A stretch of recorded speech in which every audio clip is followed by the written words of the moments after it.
আসলে চাও জুটতো না আর কি, মানে চাটাও পাইতাম না আর কি, এরকম একটা সিচুয়েশনে ছিলাম। হঠাৎ করে দেখলাম যে সিনগুলো ভাইরাল হওয়ার পরে ডিরেক্টরদের নতুন নতুন কল আসা শুরু করে, এরপরে দেখি চাটা আসে, চা আসা শুরু হইলো আর কি। হ্যাঁ, তো তখন আমি বুঝলাম যে তার মানে অবস্থা কি একটু চেঞ্জ হচ্ছে না। এরপরে আমার দেখি এটিরা এসে বলে, বস কি খাবে?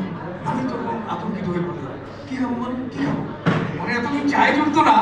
ব্যাচেলর পয়েন্ট করার পর থেকে এই চাটা মিলে আর আমার যে রেগুলেশন ছিল সেক্ষেত্রে তো আমি বুঝে গেছি চা যেহেতু এসে বসছে তার মানে জিনিসটা বাড়ায় দিতে হবে আর কি। এরপরে আমার রেগুলেশন, আমার তখন ছিল এরকম রেগুলেশন, আমি এটাকে 3 থেকে 4 গুণ বাড়ায় দিচ্ছি আর কি। তারপরে দেখে আমার নিচ্ছে আর কি। তো তখন আমি বললাম ইয়েস, একটা ব্যাপার আছে দেখুন। তারপরে যেটা বিষয় যে রাস্তাঘাটে যখন ঘুরতাম তো আমাদের হাঁটুর বয়সে পোলাপান না, ওরা তখন চিন্তা করবে হ্যাঁ বাচ্চু, বাচ্চু মানে আমার ক্লোজ কেউ, রাইট? তো আমি তখন দেখলাম যে কি কারা, দেখি যে ইয়ং গোলাম, ছোট ছোট গোলাম যারা আমার ভাইস থেকে ছোট, তো তারা ডাকতেছে। হ্যাঁ, প্রথমে একটু